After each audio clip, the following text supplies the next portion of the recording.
Bonjour à toutes et à tous. Nous voilà désormais dans le chapitre 3, dédié à la liberté d'expression et à ses limites. Alors nous sommes au slide 32 du fichier PowerPoint que je vous ai fourni.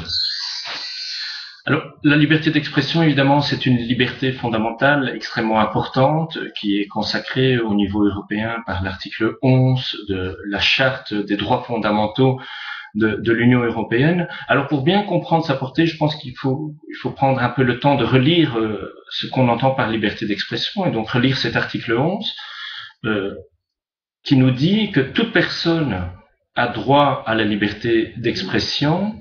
Ce droit comprend la liberté d'opinion et la liberté de recevoir ou de communiquer des informations ou des idées sans qu'il puisse y avoir ingérence d'autorité publique et sans considération de frontières. Alors, avec Internet, bien entendu, c'est un droit qui permet aux individus d'exercer plus facilement cette liberté d'expression, puisqu'on le voit, c'est aussi la liberté de recevoir ou de communiquer. Et Internet, maintenant, permet à n'importe qui de communiquer facilement l'information publique, ce qui était un peu moins facile, évidemment, avant l'avènement d'Internet, puisque vous n'aviez pas nécessairement accès aux médias publics. Maintenant, avec Internet, vous pouvez avoir votre blog, avoir votre profil, avoir n'importe quoi, votre site web qui permet potentiellement à informer l'ensemble des internautes, les milliards d'internautes dans le monde pour ainsi fournir de l'information.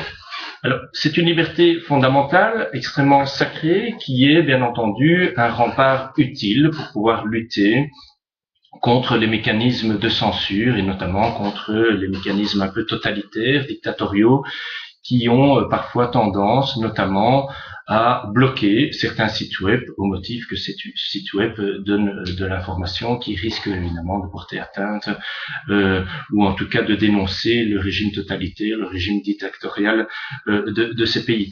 Et donc la liberté d'expression peut être utile pour pouvoir lutter contre les systèmes abusifs ou en tout cas contre l'utilisation abusive de systèmes tels que les systèmes de blocage de sites web ou de filtrage de sites web. Alors il ne faudrait pas croire que ces systèmes sont utilisés uniquement dans le cadre des systèmes un peu totalitaires, mais bien entendu, on le voit aussi dans nos pays démocratiques que ces systèmes sont utilisés, et notamment dans le cadre de la lutte contre les atteintes aux droits d'auteur dont nous avons parlé dans le chapitre précédent. Et là, il est peut-être utile de passer un petit peu de temps pour vous expliquer une affaire récente qui a été portée devant la Cour de justice de l'Union européenne et qui a donné lieu à deux arrêts très importants. Ce sont les arrêts Scarlett-Sabam et les arrêts Sabam-Netlog. Je vais me limiter à vous parler de l'affaire Scarlett contre Sabam. Alors la Sabam, c'est quoi? C'est une société de gestion collective de droits d'auteur, donc qui est censée gérer les droits des auteurs. Scarlett, c'est un fournisseur d'accès belge, donc qui se limite à donner l'accès à ses clients à l'Internet et pour le reste, a priori, ne prend aucune responsabilité sur l'utilisation qui est faite à ses clients de l'Internet. Alors la Sabam, et ça fait déjà de nombreuses années que ces recours ont été introduits et ça aboutit devant la Cour de justice de l'Union européenne, ce que la Sabam a demandé, c'est au juge, c'est de pouvoir ordonner aux fournisseurs d'accès à l'Internet Scarnet de mettre en place un système général de filtrage de toutes les communications qui passaient au sein de son réseau. Dans quel but? De pouvoir filtrer parmi toutes ces communications toutes celles qui incluent des fichiers qui font partie du répertoire de la Sabam, pour lequel la Sabam veut assurer la protection et donc les téléchargements illicites. Alors, je vous passe les détails, mais la Cour a été amenée à considérer qu'un système de filtrage de ce type risquait de porter atteinte à la liberté d'expression. Donc voilà une application très concrète de la liberté d'expression. Porter atteinte, pourquoi? Tout simplement parce que s'il est vrai que ce système de filtrage a pour but de veiller au respect de la propriété intellectuelle, qui est aussi un droit important, la Cour a néanmoins considéré que ce système de filtrage, le fonctionnement technique de ce système de filtrage peut poser problème. Pourquoi? Parce que ces systèmes techniques de filtrage ne permettent pas de distinguer le bon grain de livret. En d'autres mots, ces systèmes risquaient de bloquer certes certaines communications illicites, donc de bloquer des fichiers qui ne pouvaient pas être échangés sur l'Internet, mais risquait aussi de bloquer des fichiers licites, parce que parfois, peut-être que les échanges étaient reconnus, faisaient l'objet d'une exception, ou tout simplement avaient obtenu l'accord des auteurs en question. Et donc, rien que pour cette raison, la Cour a estimé qu'il n'était pas possible, il y a eu d'autres raisons qui justifiaient cette décision, mais la Cour a considéré qu'il n'était pas possible, à tout le moins, d'imposer à un fournisseur d'accès à Internet un système général de filtrage au motif que ça risquait de porter atteinte à la liberté d'expression. Alors ça, c'est la liberté d'expression, mais la liberté d'expression n'est pas la seule liberté fondamentale. Il y a donc des limites. Et en réalité, cette liberté d'expression ne peut bien entendu porter atteinte à d'autres libertés, à d'autres droits fondamentaux. Et donc, la liberté d'expression s'arrête là où commencent d'autres libertés reconnues à d'autres personnes éventuellement, à d'autres individus, voire à des entreprises.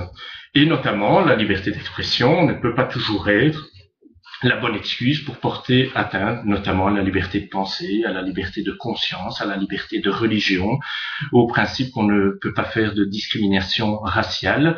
La liberté d'expression ne permet pas d'excuser le négationnisme, bien entendu. On a là une liberté qui s'arrête là où commence une autre liberté ou un autre droit. La liberté d'expression ne permet pas non plus de raconter tout et n'importe quoi, et particulièrement, je vous rappelle que lorsqu'on écrit des choses sur Internet, ça laisse des traces.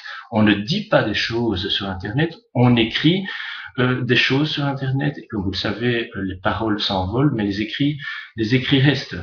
Et donc, soyez toujours attentifs lorsque vous commencez à voir des propos qui seraient insultants, voire tout simplement mensongers, diffamatoires, calomnieux vis-à-vis d'autres personnes, et particulièrement non fondés. Je vous rappelle de l'affaire du docteur Delajoux, donc de cette fan de Johnny Hallyday qui avait insulté publiquement le docteur Delajoux. Elle a été inquiétée par les autorités judiciaires françaises. Alors, bien entendu, la liberté d'expression ne permet pas de raconter n'importe quoi. La liberté d'expression s'arrête là aussi par rapport à la présomption d'innocence. N'oublions quand même jamais une chose, c'est que a priori toute personne est présumée innocente tant qu'on n'a pas apporté la preuve de sa culpabilité, à tout le moins dans les systèmes tels qu'on les connaît dans nos pays. La liberté d'expression peut être aussi une atteinte au droit de la défense, puisqu'il faut toujours permettre à une personne, lorsqu'on l'attaque, éventuellement sous le couvert de la liberté d'expression, de pouvoir se défendre, de faire valoir ses arguments. Alors, une manière de le faire, c'est de le faire en justice. Une autre manière, c'est tout simplement faire application du droit de réponse. Ce droit de réponse s'applique dans les médias classiques. Il n'y a aucune raison qu'il ne puisse pas s'appliquer également sur Internet. Donc, le droit de pouvoir répondre par rapport à des propos qui seraient tenus à notre égard et que nous estimerions incorrects ou injustes. La liberté d'expression s'arrête là aussi par rapport à une autre liberté qui est la protection de la propriété intellectuelle. La propriété intellectuelle, la protection de la propriété intellectuelle est elle aussi une liberté fondamentale consacrée par l'article 16 de la charte, de la même charte qui d'ailleurs consacre la liberté d'expression. Donc on peut là avoir un litige entre liberté d'expression, liberté de la protection de la propriété intellectuelle. Alors, très clairement, la liberté d'expression ne m'autorise pas nécessairement à partager mes fichiers musicaux avec les autres internautes. Parfois, certains le croient, les gens disent, mais moi, quel est le problème? J'ai des fichiers là musicaux, j'entends les faire partager à d'autres. Cela relève de ma liberté de diffuser, de communiquer de l'information. Oui, mais bien entendu, mais si vous commencez en faisant ce genre de choses de vous-même violer les droits d'auteur, la propriété intellectuelle, vous violez une autre liberté.